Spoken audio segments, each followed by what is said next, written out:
so much, Nicholas Stern, for joining us at the Eastern Himalayan Naturenomics Forum 2020. In spite of your very busy schedule, we are honored to have you on board with us.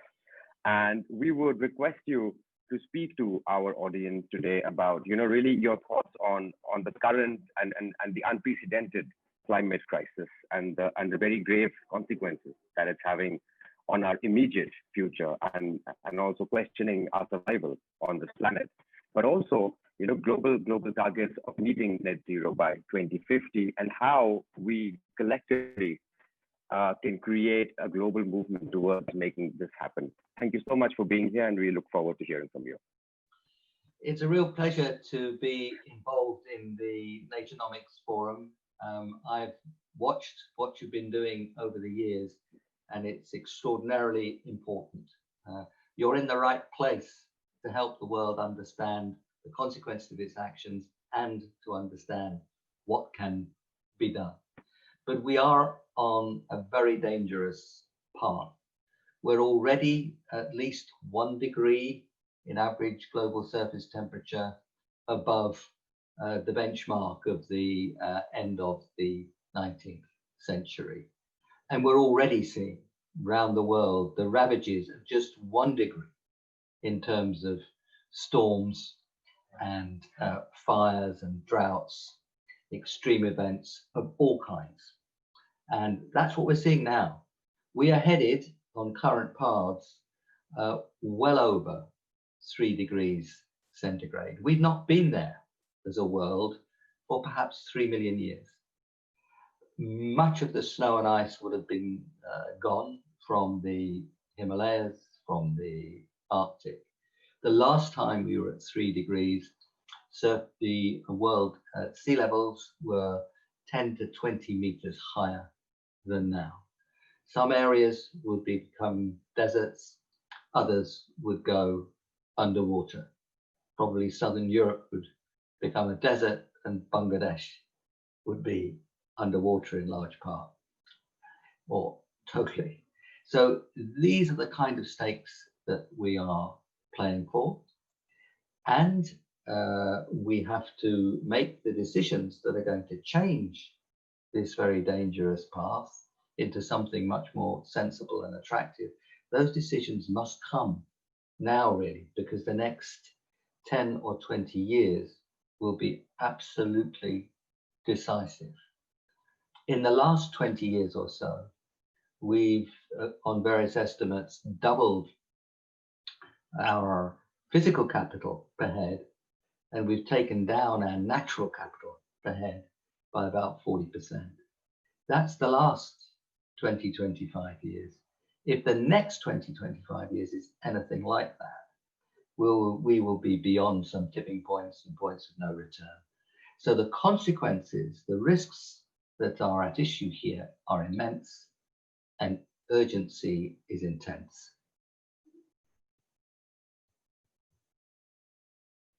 So thank you so much. Yeah.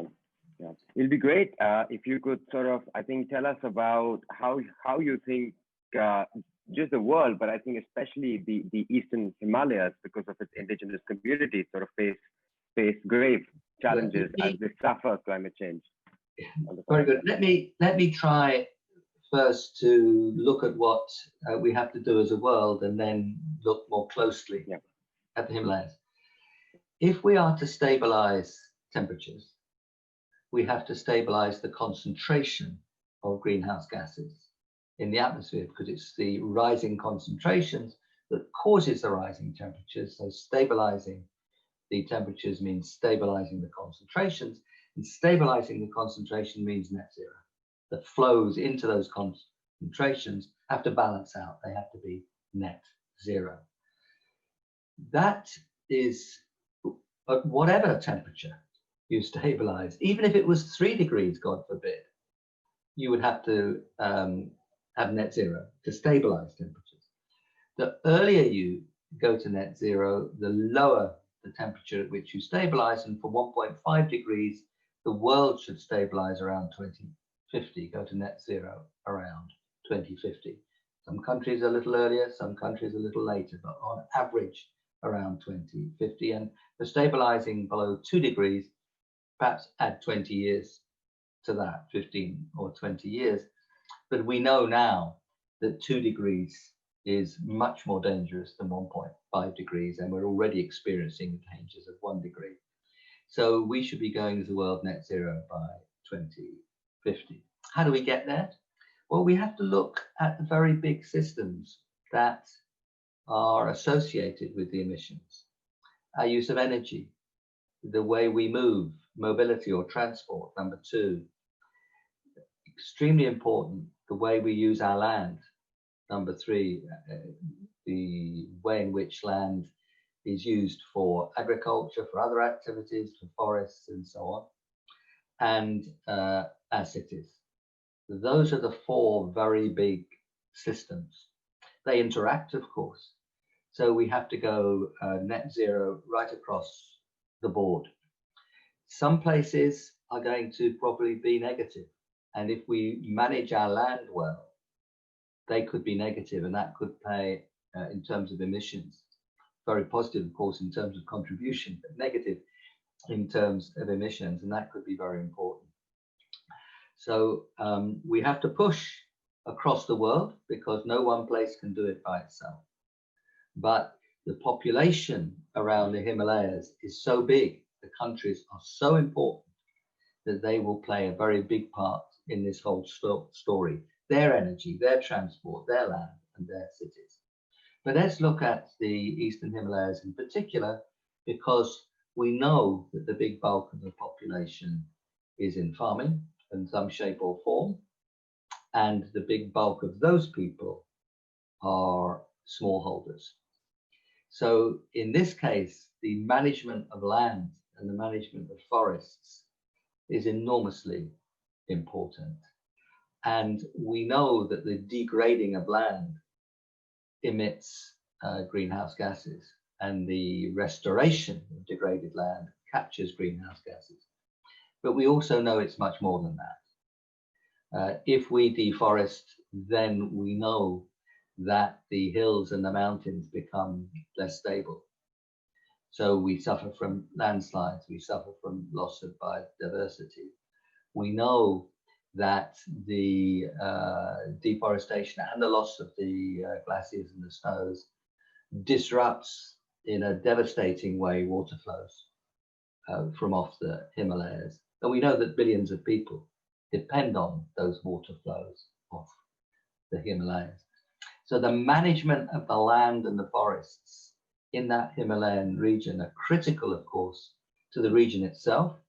They're critical to all the rivers that flow off that, but they're also critical, that management of the land, to the future of our planet. So there's a sense in which a crucial sense in which the Eastern Himalayas is at the heart or the nerve center of this whole story. And that's why I follow the Naturenomics gatherings with such enthusiasm.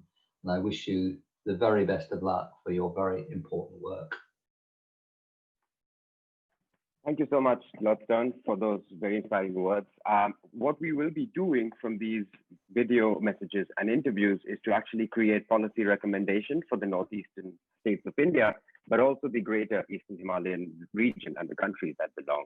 And we will be in touch with you sort of on the details of what this net zero policy for the Eastern Himalayan region should look like. And the region needs your guidance and expertise to make this happen. Thanks very much for your time. It's a pleasure to talk to you.